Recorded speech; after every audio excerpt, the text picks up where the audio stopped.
Good morning, everybody, and we're delighted to be here, and particularly following up from the Alzheimer's disease meeting before this. There are a lot of co-themes that we can relate with. There's a lot of synergy between what happened this morning and what we're going to be discussing now.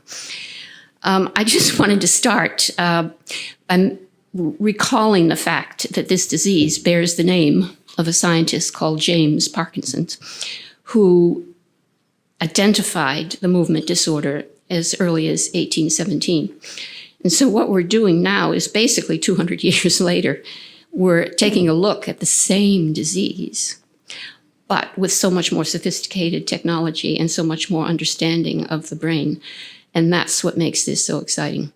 So I will turn this over to Garth, and we're going to go down to introduce ourselves. Okay. So we're going to all of us introduce ourselves, and Garth is my co-host, co-panel. Something. Yeah. Hi, my name is Garth Smith. I'm VP of Business Development Partnerships at the Ontario Brain Institute. The Ontario Brain Institute is based in Toronto, Canada, and we are basically an innovation platform. We believe in team neuroscience. We fund clinical research, over 300 clinical researchers all working together. As a condition of our funding, we get to keep their data and also be able to share the data around the world. The team that I lead is on the commercialization side, which involves investing in clinically validated neurotech, which involves a number of Parkinson's companies. And we are now spinning out a for-profit to continue the investment and partnership capabilities globally. Thank you. Hello, I'm McGill. I'm the CEO of Brenig Therapeutics. Brenig is a clinical stage biotech company advancing 2 programs for the treatment of Parkinson's disease. Our lead program is a best-in-class LRRK2 inhibitor, currently wrapping up phase 1 clinical trials with line of sight to starting phase 2 clinical trials later this year. Our second program we recently announced entering first in human trials is our NLRP3 inhibitor, advancing in CNS disorders as well. By background, I'm an MD PhD. I did my PhD in neuroimaging and MR physics, so have always had a keen interest in the brain and studying the brain, which I think alluded to before. Given the history of the disease, we still face challenges understanding pathophysiology and targeted treatments for these disorders. I trained as a radiologist and have had a number of roles across various biotech companies before I had the chance to join Brenig last year. So it's a pleasure to join this panel. Thank you. Good morning, everyone. My name is Lynsey Bilsland, and I'm the Managing Director of Parkinson's Research Ventures. This is a wholly owned subsidiary of Parkinson's UK, a UK-based charity. And our focus is, unsurprisingly, entirely on Parkinson's, and we seek to accelerate the development of new drugs for Parkinson's. By background, I'm a pharmacologist and a neuroscientist. After my academic career, I spent a very long time at the Wellcome Trust, laterally as Head of Mental Health Innovation, where I built up a portfolio of new drugs, new digital interventions, as well as psychological and social interventions. And then I moved across to Parkinson's Research Ventures about 6 months ago now. Great to be here. Good morning, everyone. I'm Jessica Tomé-Garcia. I'm a lead scientific program manager at the Michael J. Fox Foundation for Parkinson's Research. At MGFF, or Michael J. Fox, we invest a lot on understanding the disease, but also in therapeutic development, from early preclinical drug discovery efforts all the way to phase 2. In terms of my background, I did my PhD in molecular biology in cancer, actually, and then in my postdoc studies, I studied CNS-related disorders, and then I started at the foundation almost 6 years ago. Thank you so much for the invitation, and thanks, everyone.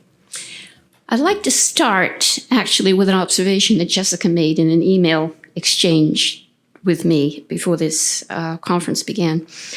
And that is that we're moving from symptomatic dopamine replacement therapy towards biologically developed drugs.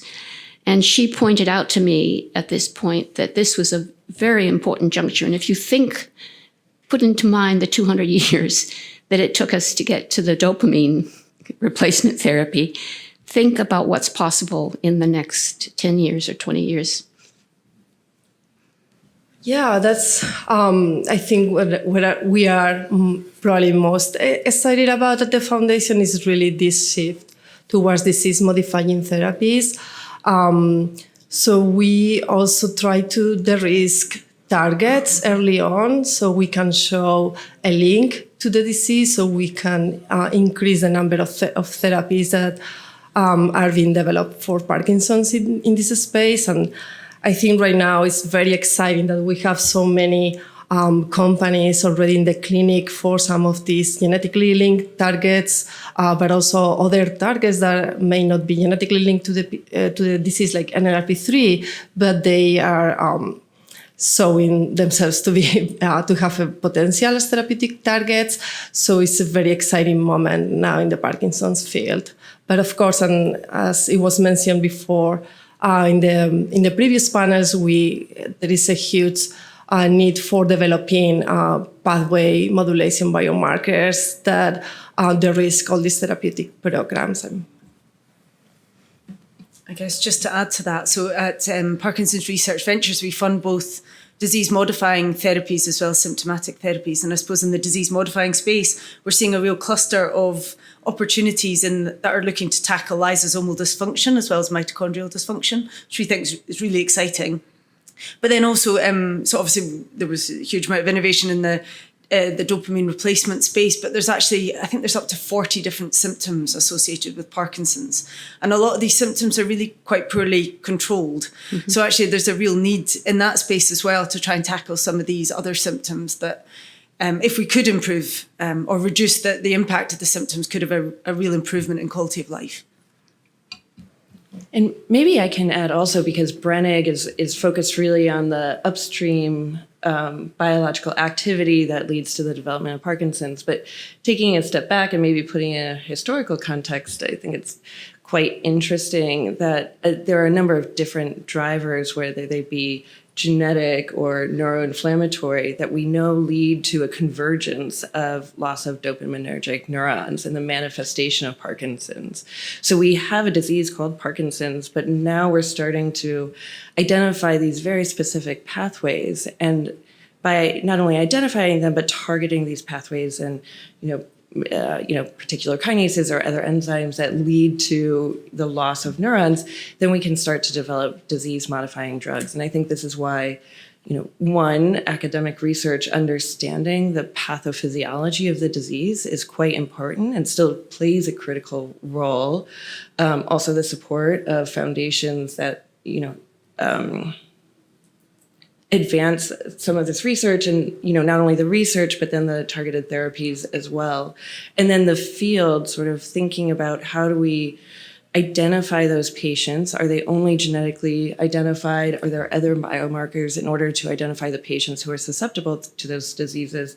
And then design our clinical trials so not only do we capture the right patients, but we also have the appropriate biomarkers to understand whether we're affecting the trajectory of the disease. It feels like all of these different aspects of treating Parkinson's are converging at the same time, which is quite interesting and quite helpful, and allows companies such as Brenig to develop those very specific therapies. However, convergence doesn't always mean clarity. And one of the words you used, I think, is very important, and that's identify. And in one of the email exchanges we had before this meeting, one of you pointed out that there's a big difference between a biomarker and a diagnostic. And the real progress that's been made recently is in the biomarkers. And I think, Bart, you might like to comment on that. Yes. So I would say that neuro is having its moment again.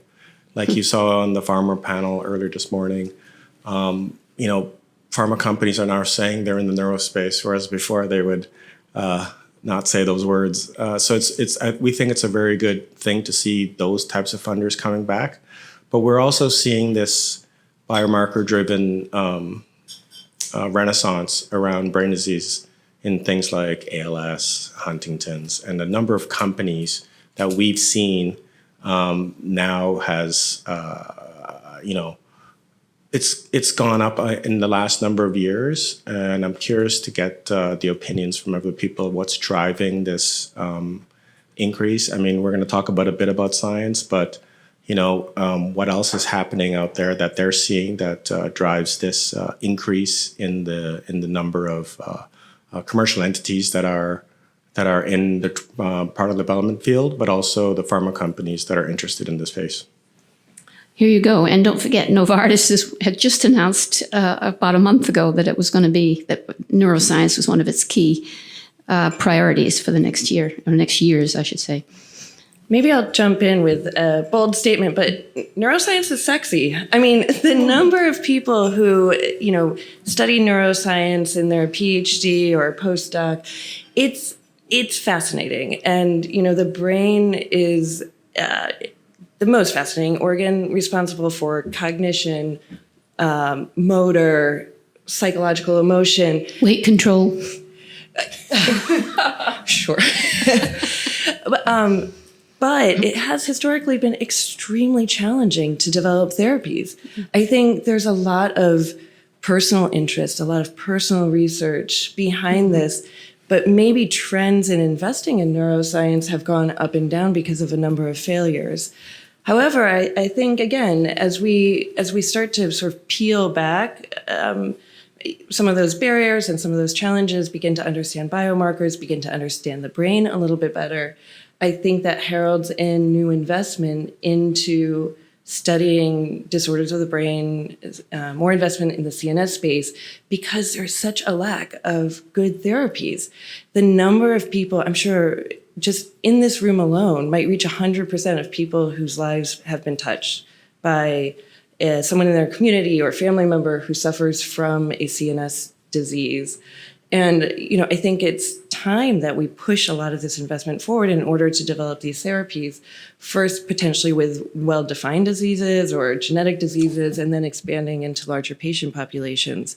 But, I think we'll continue to see this ebb and flow of interest in neuroscience, but really behind it is this wave of people really interested in studying these diseases and advancing these technologies. So, rising tides lift all boats, and I think we're getting there. So I think it's a really exciting time. Yeah, I agree. And I would add that probably all the advancements that are being done in the BBB technologies, all the receptor-mediated transport systems, the optimization of viral capsids, all those are going to really unlock a novel series of targets and compounds that now we can get into the brain, and that's super exciting and probably is also attractive for other investors as well. I guess just to add to that, the growth in the number of modalities as well. So we've got these new genetic therapies, whether that's antisense oligonucleotides or gene therapy or RNAi therapeutics, for example. I think the other thing that's made a difference, and I am speaking from a Parkinson's Research Ventures point of view, is the availability of dedicated funding. Same with the Michael J. Fox Foundation, in that we're focusing on Parkinson's and we're providing funding to companies. Or do you fund academics across? Early on at the sort of biology understanding, but also we work a lot with academics to validate targets that are early on. Okay. So hopefully we lower the bar for companies to come in and start therapeutic development programs around those targets. So a lot of toolkit generations, proof of concept on preclinical models, so that we also partner with academic groups. Yeah, but that real targeted funding to support the Parkinson's field, I think has been vital. And I think that's probably driving this growth, at least partially. 3 press releases dropped into my inbox in the last 10 days, all of them concerning funding for Parkinson's research. And one of them, in the context of what you've just said, cell therapies, was a South Korean company collaborating with a US company to produce a stem cell therapy for dopaminergic precursor cell therapy. I don't know very much at all about this, but it is a new modality. Mm-hmm. Very much. I think there's so I'm still learning. I think there's a US company in phase 3 for cell therapy. I've forgotten the name. Was it Blue Rock? Yeah. So another thing that we're seeing in Canada is research institutes that are knee-deep in brain diseases are now funding early-stage companies. And we're seeing that instead of waiting for early-stage investors and pharma to take on these early-stage investments, including the Ontario Brain Institute, we've tried to kind of bridge the first valley of death a lot of these companies have been doing. And we see now in the UK that they have the Parkinson's Research Ventures. Wellcome Trust in the UK also is thinking about it. This model has always been there for foundations to be funding companies, but around the world, we're seeing more and more non-for-profits taking that first leap, that first investments into companies. And I'm wondering if, the other panelists have seen this pattern, obviously, with Lynsey, but, what has that, is that a sign of the increased number of opportunities?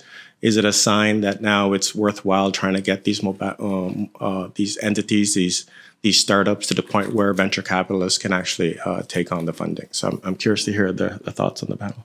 Just to add to that, one of these 3 press releases came from the European Commission, and they're financing a company in Finland to look into a new product for Parkinson's disease. So this is Herantis Pharma, who Michael J. Fox Foundation and Parkinson's UK have funded the phase 1B recently. Yeah. We co-funded a phase 1B of a CDNF mimetic. Mm-hmm. Yeah. So the phase 1B showed that it was safe and well tolerated and reached sufficient concentration in the brain. So the plan is to move into phase 2, I believe, later this year. And so the money from the European Commission will help support that phase 2 trial. I'd like to go back to the biomarkers again because we skirted over it, but I'd like to ask Jessica if she could please tell us more about the SAA biomarker. Sure. This is the synuclein amplification assay that the Michael J. Fox Foundation, we have invested a lot in the development of it. Right now, as it was mentioned before this morning as well, it's a yes-no sort of assay in the CSF, but we are working with many companies and academics in the space to really, for us to really be able to quantify it. And also looking at the periphery and see if we can make it accessible in blood. Also, there is also a skin SAA assay. But we are also trying to understand how the readouts of the skin SAA really go back to the brain and what does that mean in terms of the link to the pathology in the brain. So I think that there is a lot of advancements around that assay that are, so we are very excited about this, and hopefully in the next year or so we have something. And of course, trying to make this accessible for all the companies and the field in general to use it. So we are very excited about it. I might add, taking a step back and looking at sort of similar disease states, recall that Lilly's platform around Alzheimer's, I would argue, really took off or started with the acquisition of a company in Amyvid, the ability to image amyloid, which has been huge, I think, in developing anti-amyloid therapies and understanding that as a biomarker for progression of disease, and has firmly planted Lilly, at the center of that development, I would argue.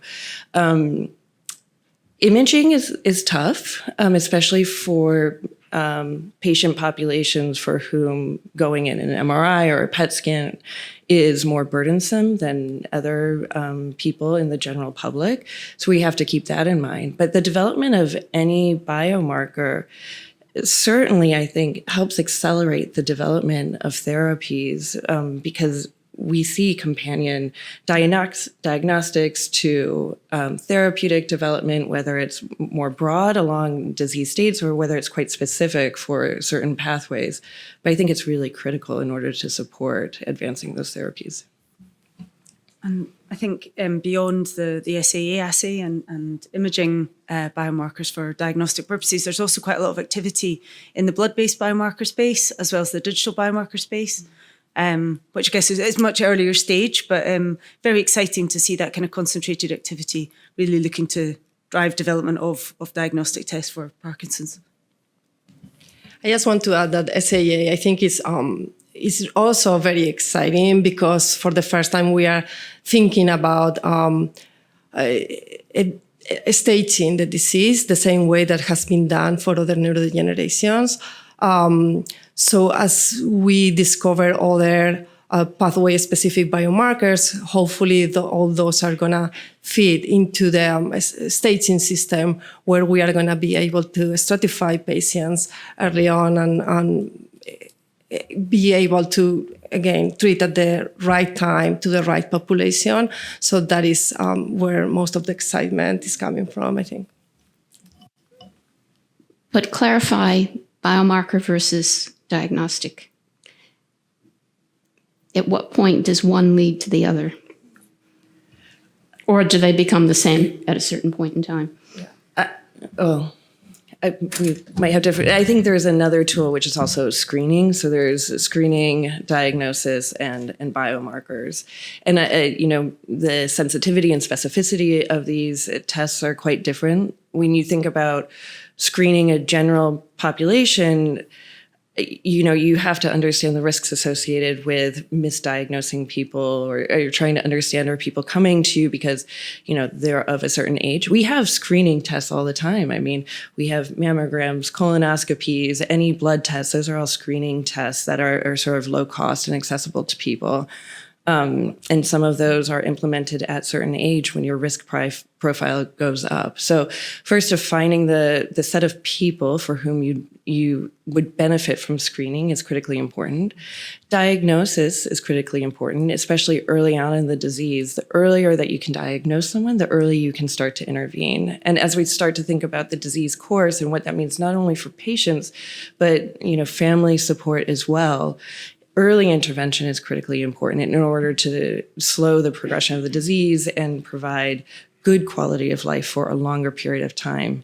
And then biomarkers, I think, perhaps go hand in hand with diagnosis. It's a way that you come to the diagnosis, but I think we need to contextualize biomarkers not only in identifying patients, but in clinical trials in order to understand disease progression. I think once someone has been diagnosed, we need to think about, and as a clinician, we always say you don't treat numbers, you're treating a person. So using a biomarker to diagnose someone is fine. Using it to track progression is meaningless unless you're changing their lives. They don't really care what their numbers say or what their brain looks like if you're not really thinking about, can they, hold a cup of water and drink themselves? Do they have sympathetic nervous tone? How does that affect their lives? How does that affect people? So then I think we're really thinking about what is the person that we're treating. But as we develop therapies, it's very hard to track those clinical manifestations, especially in a disease that's entirely heterogeneous. You talked about this. How do we say our therapy is having an effect on someone who primarily has motor symptom effects versus someone who has other manifestations of the disease, whether they be cognition or emotion or sympathetic, parasympathetic problems. So having sort of a basis in biomarkers helps us quantify the degree to which your intervention slows the progression of the disease. And so I think that's critically important. So these are all ways I think we're talking about how to either identify or quantify the disease, but are used quite differently in different settings, but all come together in order to support therapeutic intervention for patients. Just on the point of synergy with the panel discussion that took place before ours, there was a fairly long discussion about knowing when to intervene. And you've given us a very good explanation of the connection between biomarkers and the decision to intervene, because the trend in all medicine now is to try to intervene earlier, particularly in cancer. But then you have the consent problem. If there aren't any visible symptoms, how do you interpret a blood test when there isn't anything else that the patient herself or himself can see. So, yeah, I think as we identify and develop these biomarkers that will help us stratify patients, all this will need to be very specific, of course, but also we need to have a therapy behind, because what are we going to do when we identify these patients if there is no specific therapies for those pathways that the biomarkers are sort of staging the stage of that the disease at that moment, but also patient acceptance, right? Like if you don't have clinical symptoms, like how difficult is it going to be really to get those patients in clinical trials for disease-modifying therapies where we are going to just see a change in biomarkers. At what point, we need to start also thinking about these things now as we develop all these biomarkers and therapies alongside. But also remember that this is context dependent and drug dependent. So you can think about a disease such as Huntington's that, you can do a genetic test and it definitively say if someone will develop that disease. And, given that trajectory or looking forward and maybe experiencing a family member who went through that, you might opt in to a fairly risky intervention, such as a gene therapy. That's quite important. I'd say maybe on another side of that, you have Alzheimer's disease, and we have some therapies available that are anti-amyloid, but can be safe, carry a risk of ARIA. At what point do you want to assume that risk versus the quality of the life that you currently experience? Do you wait until the benefits of the therapy outweigh the risks or your current stage in life? And I think, Brenig is developing small molecules that we're showing to be extremely safe.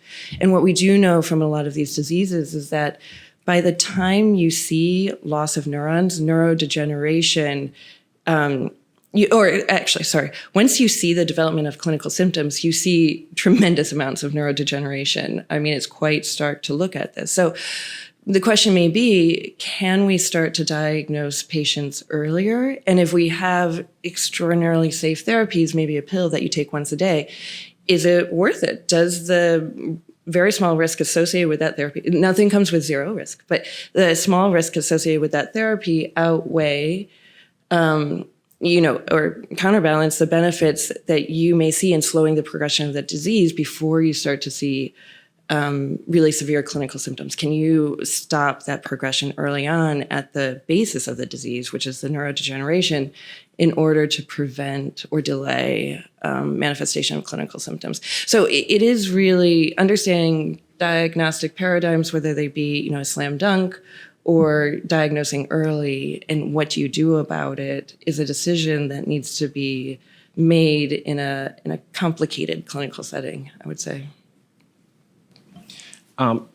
So I would say that just to kind of put it in context of this event, I'd say 5 years ago, we wouldn't have this kind of panel here. Well, maybe Michael J. Fox had one, but I think you're seeing now the number of companies, the number of funders, the number of folks that are entities that are funding these companies. So it's like the Alzheimer's space where, I wouldn't say the Alzheimer's drugs that are on the market now are the best, but just the mere fact that there was approval of an Alzheimer's drug, something different than what had been around for the last 15 years, caused such an excitement in the field. All of a sudden, it was in the news, investors were investing in companies, and I think that's the spillover we're seeing in the other neurological indications. And we're going to see this in the Parkinson space. We see it now that, even something that cancer folks take for granted, replicating trials in the neuro space has been very, very difficult. But now they're starting to see it, especially in neurodevelopment and in depression trials. So the first, few things that we're seeing might not be, home runs, but I think as the science gets better, as the research and the funding for innovation, basic research, clinical research starts being more coordinated, you're going to see more wins coming through. So, we're the Ontario Brain Institute, so we have no choice. We're going to invest in brain companies. But we feel that there's a real opportunity. We've seen a number of exits for neuro companies, early stage, super early stage companies that are getting exits. And I think that that's just a symptom of this rising tide of neurological diseases and the companies that are trying to address them. So I think, again, right, so having institutions that are non-for-profits that are willing to do investments into early stage companies is a sign that this field is maturing. So I'm just going to try one more time. I think that for us, we're going to increase our investment capabilities so we can give larger check sizes later on down the food chain. We think that this is a way for us to get returns and drive self-sustainability for our research institutes. And we wouldn't be doing this if we didn't think that we were going to get a return on our investments. So, I would love to hear what the panelists feel about this momentum, again, in the neurological space, specifically around Parkinson's, around the work that Michael J. Fox has done, the investments that the Parkinson's Research Venture Group has done, and the companies that are coming out of there trying to lead the charge. So we're pretty excited. I know there's going to be struggles and there's going to be difficulties between biomarkers and diagnosis, but I'd love to get their impression about what the next 3 to 5 years is going to look like in the Parkinson's space. I guess just to briefly follow on, just to say that was exactly the driver for setting up Parkinson's Research Ventures by Parkinson's UK. Parkinson's UK wanted to do something a bit different to really drive the development of new drugs for Parkinson's. So Parkinson's Research Ventures runs like a social investment fund. We support at pre-seed, seed or Series A, and we can fund academics and companies. So we've got a number of different mechanisms through which we can fund. I suppose it's important to note that our driver the driver behind our investment decisions is investing in programs that have the potential to improve lives for people with Parkinson's. So actually our driver isn't financial return. Obviously, some of the investments we make, there will be a financial return, and that money then just gets reinvested back into Parkinson's UK to support the wider research programme of the charity. So you're getting perhaps more feedback from the patients than a purely privately financed company might get. Yeah, so we work closely with people with Parkinson's, and we are in the process of developing an advisory group where they will provide strategic direction to the Parkinson's Research Ventures portfolio and strategy, and then also support us on the funding decisions, as well as work with us once programs have been funded to give advice. So, for example, in clinical trials, people with Parkinson's will give input into trial design and will sit on steering committees and things. And this is a model that's replicated across Parkinson's UK and our wider research portfolio. Yeah, I would just like to add to that at Fox Foundation also we try to integrate patients' voice in all the steps and all the initiatives that we have at the foundation, and it's a critical aspect as we go into the clinic for sure, and we try to also develop patient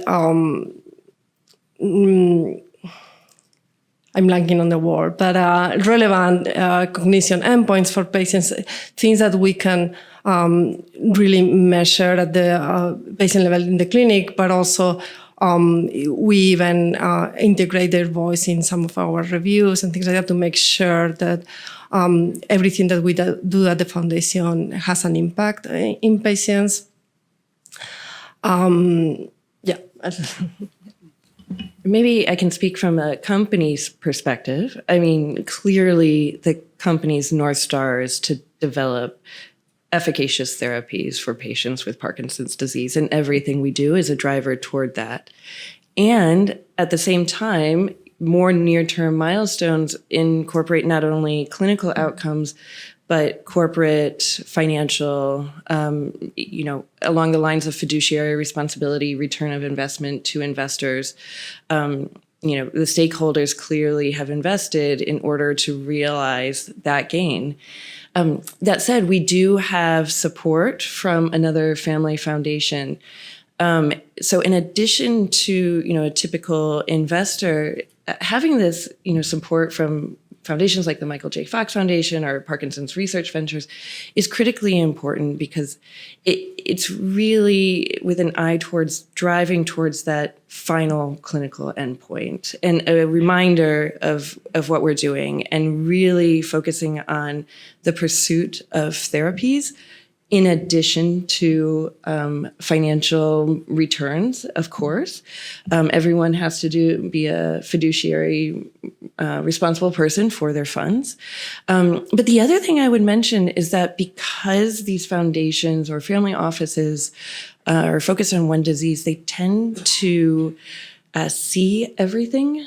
That includes, like you said, companies that are developing biomarkers, digital biomarkers, voice of the patient, identify the patients, genetic screening.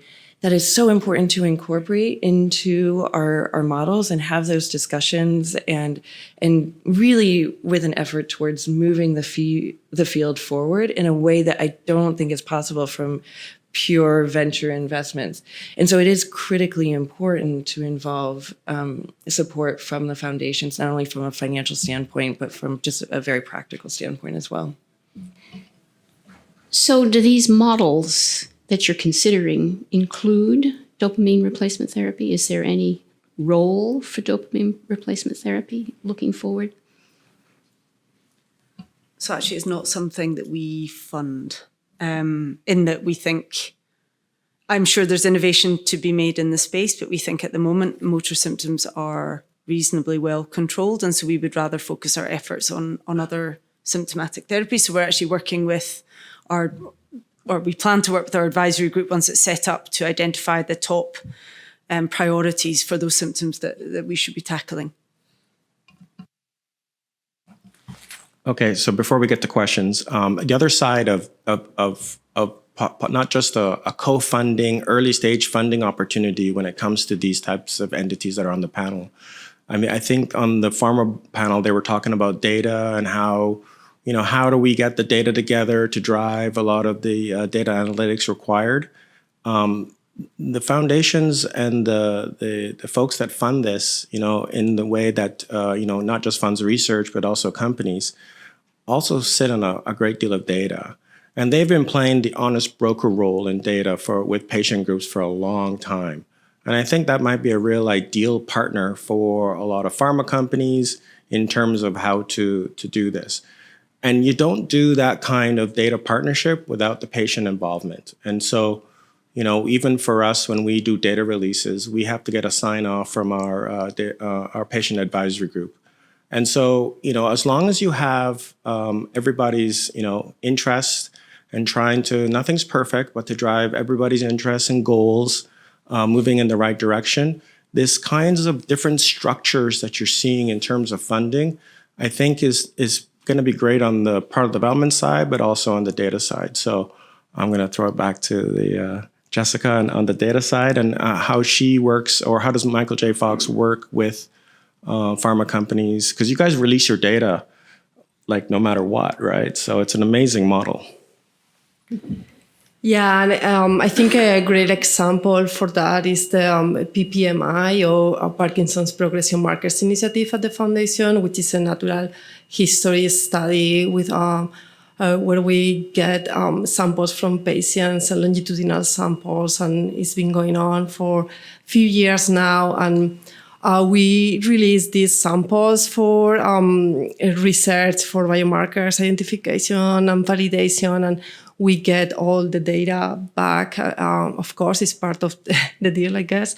But we also, as we support companies directly to advance their therapeutic development programs, as I mentioned before, we are also very keen on supporting the target engagement biomarkers development as part of these grants or programs. But we don't force data sharing on this, but it's something that I feel most companies are actually interested in sharing and getting feedback from the community as these biomarkers related data is being generated, because the companies are the first ones that want to have a validated marker to be advancing in the clinic. So we do try to engage companies with other researchers and stakeholders in the community for advancing these field enabling activities. We have some time for questions, and we'd like to invite anyone who'd like to pose a question to do so. Hello, Bernd from Böhringer. Thanks for the very interactive panel and interesting panel, I shall say. Megan, I would like to pick up a topic you mentioned. When Parkinson patients come to the doctor, at least to my knowledge, 50% of the dopaminergic neurons already died, so they then show these symptoms. And you rightly said, why not to go earlier in the disease progression, maybe even prodromal Parkinson, and treat with maybe existing therapies? My question on those is, how do you convince also regulators not to have to run a 4+ year clinical trial with 2,000 patients in order to show really significance, because it's such a heterogeneous disease also in the disease progression? I think you hit on a big conundrum across a number of CNS diseases in particular.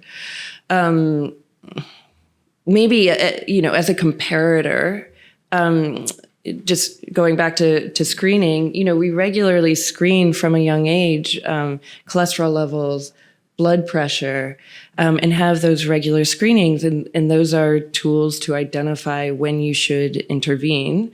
And they are diagnostic as well. Fundamentally, you don't die from high cholesterol or blood pressure, you die from cardiovascular disease.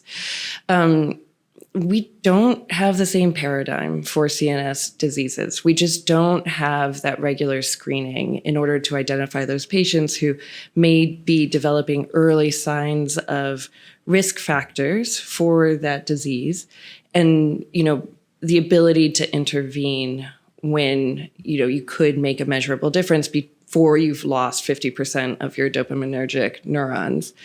And I think you hit on a good question, which is, even if we could, how would you run that clinical trial? I mean, some of these cardiovascular disease trials are, thousands and thousands of patients. CNS clinical trials are extraordinarily expensive. Anything that's studied in a preventive disease state is extraordinarily challenging. And however, I think primarily based on biomarker outcomes. And so the question is, are we developing good enough biomarkers? Are we identifying the patients well? I think about our own program in LRRK2 inhibition. Just the presence of LRRK2 mutations does not confer 100% probability of developing Parkinson's disease. I think this really points to trying to understand better our patients. Who are the LRRK2 mutants who would benefit from the disease? Who are those who are not LRRK2 mutants but could be potential candidates for therapy with LRRK2 inhibition? And, I like what you said earlier about how, for 200 years, we only had dopamine replacement, yet in the last 5 years, we would not have had this panel. And certainly 5 years from now, the rate of discovery, the rate of innovation is increasing so fast. I hope we get there a lot faster, and I hope it's faster than what we've seen in the last decades or centuries, for sure. But this is, I think, at the heart of the problem. Yeah, I just wanted to add that at the foundation, we are starting to look at the challenges of a prevention trial. We want to launch a prevention trial, which is called Path to Prevention, in the next 2 years or so, where we are going to hopefully enroll patients with a DAT scan positive as well as SAA positive, who may not have developed motor symptoms or clinical symptoms yet. And so we are now looking at these challenges already to even get patients into these trials. Yeah, so completely understand, right? Completely understand there's this giant mountain we have to climb. But it's just like in Alzheimer's, right? So let's fight the small wins. Let's get the small wins. Let's get the science going. Building momentum so that the funders are still around to fund the future research and product development is the key. If you keep, worrying about the giant mountain, then you just won't climb it. So I'd say that I totally agree with what Megan says.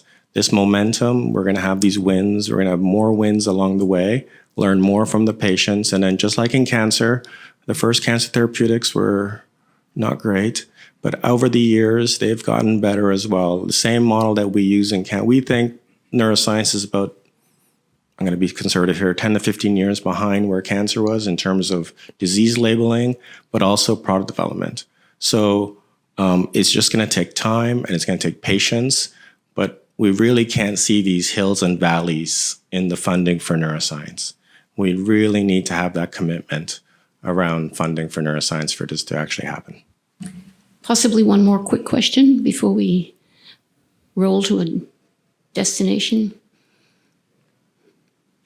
Okay.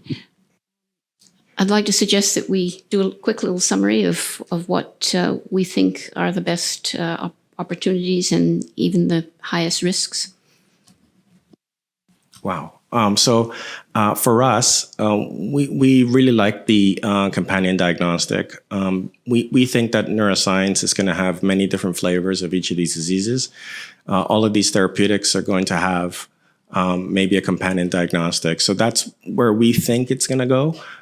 We think that symptom relief is a key thing for neuroscience in some of the diseases, but the ones that do have this opportunity to be disease modifying, we just have to make sure that the funding from these innovative models, structures from non-for-profits and foundations to continue the growth of the sector. Yeah, I think as I mentioned before, I think now getting all the outcomes from these disease-modifying trials that are in development is really exciting and is going to really change the field, but not only going into genetic subpopulations, but some of these trials are also looking at the sporadic PD, so we are going to learn a lot about the potential subpopulations within this overall sporadic PD population that we call. So I think that's going to be very interesting. I think I agree with what Jessica said. So in particular, there's a couple of GCase trials that are reading out later this year. So I think they'll be really interesting to prove a mechanism, as well as LRRK2 inhibitor trials as well. And then I think for me, what's really exciting is just the explosion in delivery mechanisms and also the different modalities. So I'm looking forward to seeing where that takes us. And I think as a roll-up to all of these thoughtful responses, I would say the best opportunity is in Brenig Therapeutics. So if you're an investor, come find me. I'd be happy to talk to you.